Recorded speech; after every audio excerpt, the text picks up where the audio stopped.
اعوذ باللہ من الشیطان الرجیم بسم اللہ الرحمن الرحیم اللہم صلی علی محمد وعلی آل محمد۔ آج میں بات کروں گا رفع یدین پر۔ ہمارے ہاں یہ کافی اختلافی مسئلہ ہے، حالانکہ یہ کوئی اختلافی مسئلہ ہے نہیں، احادیث کی کتابوں میں بالکل کلیئر ہے، لیکن چونکہ ہمارے ہاں بر صغیر کے خاص طور پہ اس بیلٹ میں فرقہ واریت بڑے شدت ہے اس میں، تو وہ انہوں نے فرقہ وارانہ یا ایک اختلافی مسئلہ بنایا ہوا ہے۔ تو وہ کون سی جواز ہیں جن کی بنا پر جو اہل سنت والجماعت یا حنفی جو ہیں وہ رفع یدین نہیں کرتے؟ تو سب سے پہلا ان کا یہ ہے کہ آپ صلی اللہ علیہ وسلم نے اس بات پر سبھی قائل ہیں کہ شروع میں نماز میں رفع یدین کرتے تھے، لیکن بعد میں پھر منسوخ کر دی تھی۔ دوسری بات، بغلوں میں بت رکھ کر لاتے تھے، یہ ایک جواز پیش کرتے ہیں، بعد میں وہ منع کر دیا۔ اور تیسری جو کچھ علماء کرام یہ دلیل پیش کرتے ہیں، ثبوت پیش کرتے ہیں، وہ صحیح مسلم کی حدیث ہے 970 جابر بن سمرہ سے روایت ہے کہ آپ صلی اللہ علیہ وسلم نے یہ رفع یدین کرنے کو گھوڑوں کی دموں کی طرح تم کیوں ایسے ہاتھ اٹھاتے ہو، تو آپ نے سختی سے منع فرمایا۔ ایک یہ دلیل پیش کرتے ہیں، اور آخر میں جو بڑے علماء ہیں حنفیوں کے،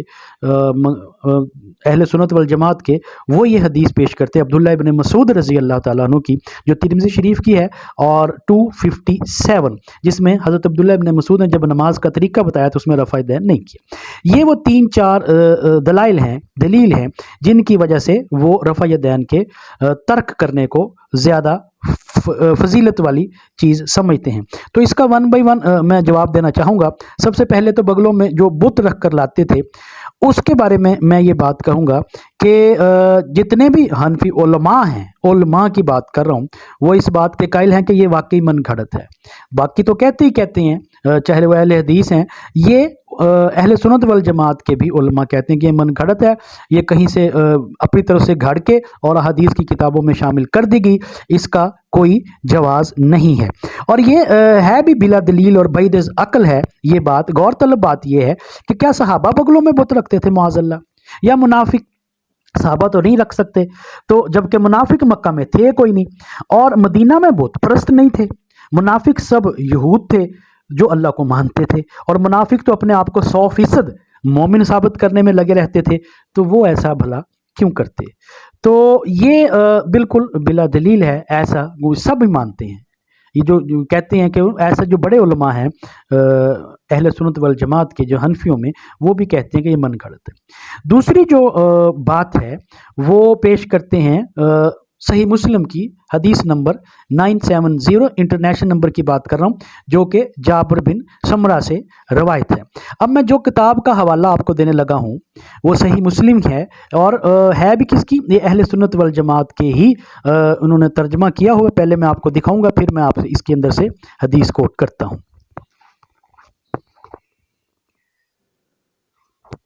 یہ کتاب ہے، اور مولانا محمد ذکریہ اقبال صاحب نے اس کا ترجمہ اور تشریح کی ہے، اور اس کا مقدمہ جو ہے وہ مفتی اعظم پاکستان مولانا مفتی محمد رفیع عثمانی صاحب دامت برکاتہ نے کیا ہے۔ اور اس کا جو میں حوالہ دینے لگا ہوں، یہ بھی میں آپ کو اس کا پیج دکھاتا ہوں۔ چیپٹر جو باندھا انہوں نے 172،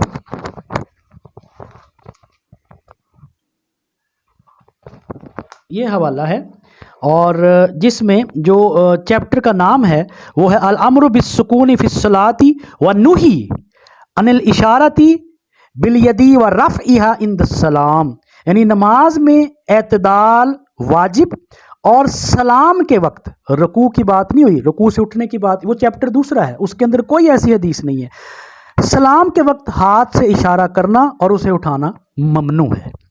اور حضرت جابر بن سمرہ فرماتے ہیں کہ جب ہم رسول اکرم صلی اللہ علیہ وآلہ وسلم کے ساتھ نماز پڑھا کرتے تھے تو سلام کے وقت دونوں ہاتھوں سے اشارہ کر کے السلام علیکم ورحمۃ اللہ وبرکاتہ، یعنی السلام علیکم ایسے ہاتھ اٹھاتے تھے، السلام علیکم ورحمۃ اللہ ایسے ہاتھ اٹھاتے تھے۔ تو آپ صلی اللہ علیہ وسلم نے فرمایا تم اپنے ہاتھوں سے کس کی طرف اشارہ کرتے ہو؟ جیسے کہ وہ شریر گھوڑوں کی دم میں ہیں۔ تمہارے لیے یہی کافی ہے کہ اپنا ہاتھ ران پر رکھے رہو اور دائیں بائیں اپنے ساتھ والے بھائی کی طرف سلام پھیرو۔ اب یہ وہ ہے جو کہ علماء کرام بغیر کسی ریسرچ کے، بغیر دیکھے وہ یہ کوٹ کر دیتے ہیں کہ نبی پاک صلی اللہ علیہ وسلم نے رفع یدین کو سختی سے منع فرمایا، حالانکہ وہ جب ہم اتحیات میں بیٹھتے ہیں سلام کرنے سے پہلے ایسے ہاتھ اٹھاتے تھے، جس کو آپ صلی اللہ علیہ وسلم نے کبھی نہ حکم دیا۔ ورنہ یہ کیسے ہو سکتا ہے کہ آپ صلی اللہ علیہ وسلم پہلے حکم فرمائے رفع یدین کا اور پھر آپ اگلے دن کہیں کہ یہ تم کیا گھوڑوں کی دم کی طرح شیع؟ تو صحابہ پوچھتے نا کہ یا رسول اللہ کل تک تو یہ کر رہے تھے۔ اور پھر منع کرنے کا ایک طریقہ ہوتا ہے، اپنی سنت کو اس طریقے سے ایسے سخت الفاظ میں آپ صلی اللہ علیہ وسلم نے کبھی نہیں فرمایا۔ تو یہ وہ حدیث ہے، چیپٹر بھی ہے، اور میں نے آپ کو بتایا کہ یہ جو ترجمہ ہے یہ میں نے مولانا وحید الزماں کا ترجمہ نہیں دکھایا، میں نے مولانا محمد ذکریہ اقبال صاحب اور مقدمہ لکھا ہے مفتی اعظم محمد رفیع عثمانی صاحب نے۔ اور اس کے ساتھ اگلی حدیث ہے، جابر بن سمرہ رضی اللہ عنہ فرماتے ہیں کہ میں نے رسول کرم صلی اللہ علیہ وآلہ وسلم کے ساتھ نماز پڑھی، ہم لوگ جب سلام پھیرا کرتے تھے تو ہاتھوں سے بھی سلام کیا کرتے تھے، اشارہ کرتے تھے، تو آپ صلی اللہ علیہ وسلم نے ہمیں دیکھا تو فرمایا کہ کیا ہوا کہ تمہیں کہ ہاتھوں سے اشارہ کر رہے ہو، گویا شریر گھوڑوں کی دمیں ہوں۔ جب تم میں سے کوئی سلام کرے یعنی سلام پھیرے تو اپنے بھائی کی طرف متوجہ ہو کر سلام کیا کرے اور ہاتھ سے اشارہ نہ کرے، ساتھ والے کی طرف چہرہ کر کے سلام پھیر دے۔ یہ ہے وہ حدیث۔ اب وہ جو کوٹ کرتے ہیں تو آپ صلی اللہ علیہ وسلم کی ایک اور حدیث ہے کہ کسی کے جھوٹا ہونے کے لیے یہی کافی ہے کہ وہ سنی سنائی بات کو آگے بڑھا دیتا ہے، اور اس کے کہنے پر بہت سے لوگ جو ہیں پھر اپنی نمازوں کو غلط کرتے ہیں، کیونکہ وہ ان کے آج کل ہمارے ہاں ان علماء کرام جو بھی اپنے مکتب فکر کے ہیں ان کو ہمارے سند کا درجہ حاصل ہے۔ تیسری جو بات تھی وہ حضرت عبداللہ ابن مسعود رضی اللہ تعالی عنہ جو جامع ترمذی کی 257 وہ لے کے آئے ہیں، اس کا بھی میں اسی کتاب سے حوالہ دوں گا، لیکن اس سے پہلے میں ایک حدیث آپ کے سامنے رکھوں گا جو کہ حضرت وائل بن حجر رضی اللہ عنہ سے روایت ہے، یہ بھی مسلم سے اسی کتاب سے میں پیش کر رہا ہوں کہ انہوں نے نبی کریم صلی اللہ علیہ وسلم کو دیکھا جب نماز میں داخل ہو رہے تھے تو دونوں ہاتھ اٹھائے ہوئے تھے، پھر آپ صلی اللہ علیہ وسلم نے تکبیر کہی۔ اس حدیث کے ایک راوی حمام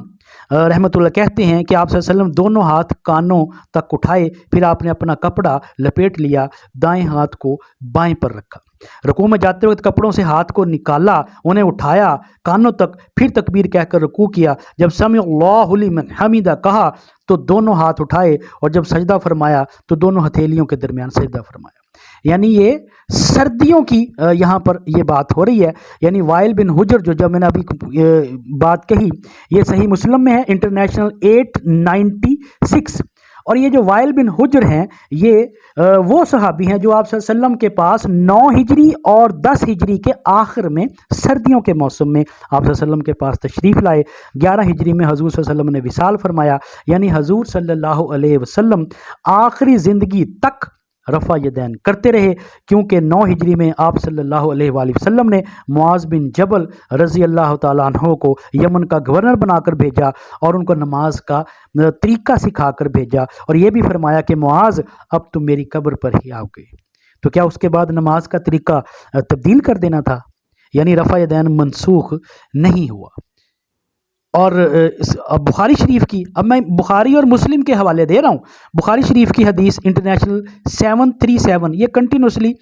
4-5 حدیثیں آئی ہیں جس میں مالک بن حویرث رضی اللہ تعالیٰ عنہ جب نماز شروع کرتے تو رفع یدین کرتے، جب رکوع کرتے تو بھی ایسا ہی کرتے، جب رکوع سے سر اٹھاتے تو بھی ہاتھ بلند کرتے اور کہتے کہ نبی ایسا ہی کیا کرتے تھے۔ اور یہ جو مالک بن حویرث ہیں یہ بھی فتح مکہ کے بعد مسلمان ہوئے ہیں، یعنی یہ اواخر میں ان کی بات کر رہا ہوں۔ اب میں صحیح بخاری اور صحیح مسلم کیوں بات کر رہا ہوں؟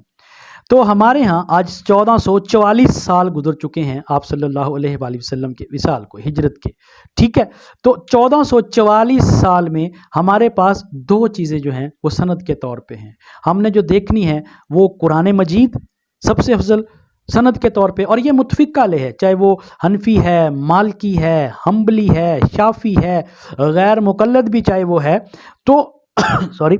وہ ہمارے پاس یہ کیا، ایک قرآن اور دوسرا صحاح ستہ، اور صحاح ستہ میں بھی جو ہمارے پاس دلیل کے طور پہ دیکھی جاتی ہیں وہ بخاری شریف اور صحیح مسلم، اور اس میں بھی جو سب سے ہم نمبرنگ دیتے ہیں جس پہ متفق علیہ ہے وہ ہے صحیح بخاری۔ اس کے بارے میں فرمایا ہے، ایک اللہ کی کتاب جو سب کے نزدیک مشہور اور متواتر ہے،